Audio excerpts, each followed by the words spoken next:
Yes, Kenya. Tamu sana, tamu sana, tamu sana. Yes, tamu sana. Yes, tamu sana. President Uhuru Kenyatta's breach of protocol during Jamhuri Day celebration is really causing a lot of political heat and discussion. Tanga leaders and their supporters are up in arms against the president. Some few hours ago, Kipchumba Murkomen had this to say. Kipchumba Murkomen, the last dance. That's Kipchumba Murkomen. And then Millicent Omanga went further to state this. There is no problem. In 2022, Kenyans will elect a president who respects protocol na hana madharau. For now, let them enjoy the dance. The last laugh will definitely be sweet. Those are Tanga leaders. And going through those posts, these are a bitter lot. Things went the way they never expected.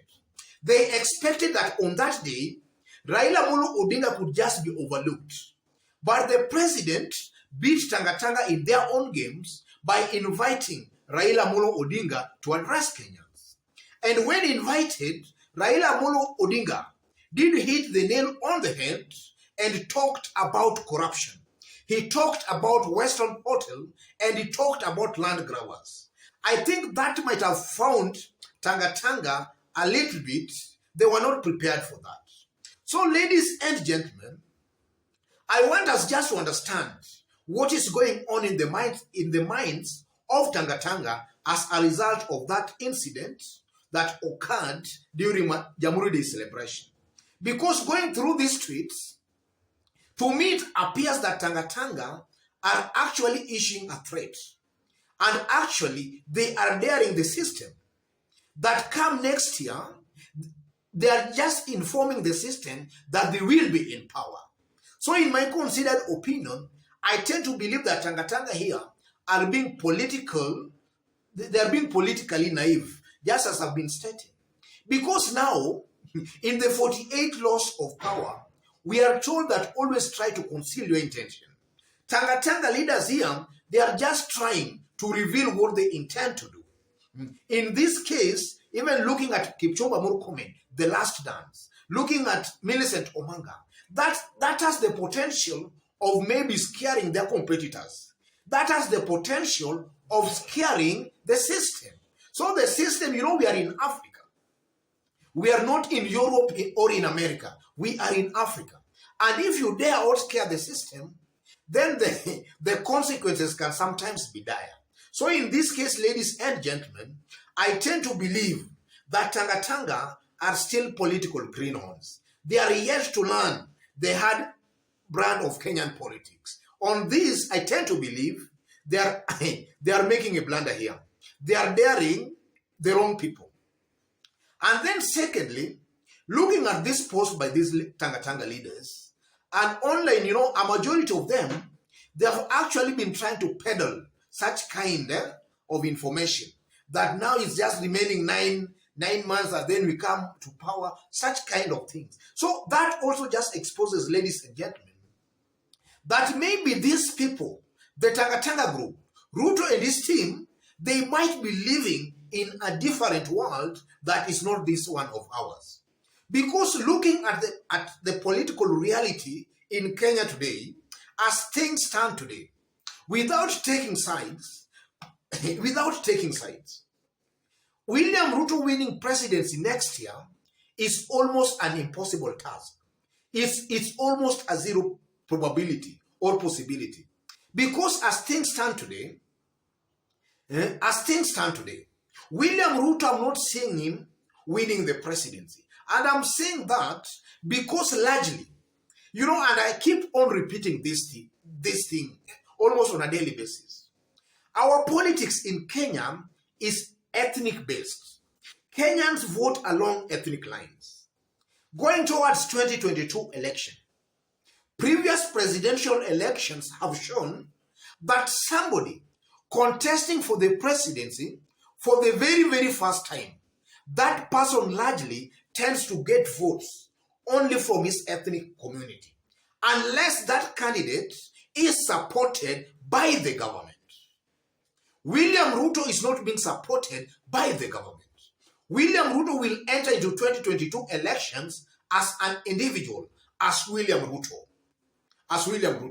And I'm seeing a situation where if William Ruto will be lucky, he will only manage to get votes from his Kalenjin ethnic community. I'm saying that having studied and looked at the previous presidential elections in Kenya, 2022 will not be an exception. That's number one. So either Tanga are living in a different world that actually I don't know which world is that. Chances of Ruto winning the presidency as things stand today are almost zero. And I'm saying that again now looking at real numbers. In 2017 election, the last election, Uhuru Kenyatta, let me put it this way, in the last election, when we had NASA and Jubilee, Kalonzo Musyoka, the votes Raila Amolo Odinga got from the 3 Ukambani counties was about 900,000 votes. Those are the people who voted for Raila Amolo Odinga. So we are assuming those ones were because of Kalonzo. In Western, Raila had about 1.3 million votes. So to be fair even to Mudavadi, I'm just splitting that into half. And I'm assuming that Raila got 650,000 votes from Western because of Musalia Mudavadi. You know, there I'm just trying to be fair to Musalia Mudavadi for you to understand what I'm trying to say better. In the Rift Valley, William Ruto gave Uhuru Kenyatta 1.4 million votes. Mount Kenya itself, or rather Mount Kenya alone, the votes Uhuru Kenyatta got from Mount Kenya alone was about 4 million votes. So if you add William Ruto's votes to Kalonzo's votes to Musalia Mudavadi's votes, they start with about 3 million votes. I'm basing my analysis on 2017 presidential election. So a combination of Kalonzo, a combination of Mudavadi, a combination of William Ruto, they start with about 3 million votes. And mark you, Kalonzo most likely showing very strong signals that he might work with Raila Amolo Odinga. But still you can see that even if they were all to combine efforts, they start with about 3 million votes. I've not factored in Mount Kenya vote. Raila as individual, in the last election, as an individual, he had about 3.6 million votes. And now with the current political situation in Kenya, if you add Kalonzo, William Ruto, Musalia Mudavadi, and then you give them half of the mountain, Raila Odinga will still beat them with about 600,000 votes. These are facts. These are real figures as far as 2017 elections are anything to go by. And likely the ground has not changed. Things are still almost the same the way they are.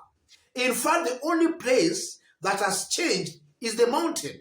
Because in Mount Kenya, or rather in central, or rather let's say on the mountain, the dynamics there have changed drastically because their ethnic kingpin now supports Raila Amolo Odinga. But even if we were to be fair, you give William Ruto all the Oka principles, and then still you give him half of the mountain vote. Raila will still beat them with 600,000 votes. Those are facts and not rumors. So these Tanga leaders, who as of today are celebrating that come next year they will be in power, I tend to believe they're just living in some world somewhere. They're just living in space.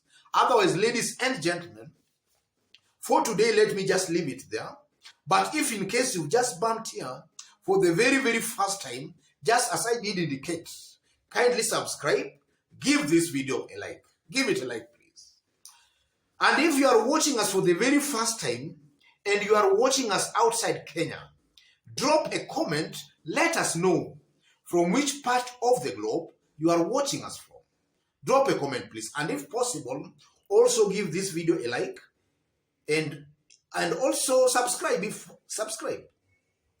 And to our fans and subscribers here, I'm very, very much humbled for the kind of support you're giving me here by constantly on a daily basis giving our videos likes and also dropping your comments. God bless you.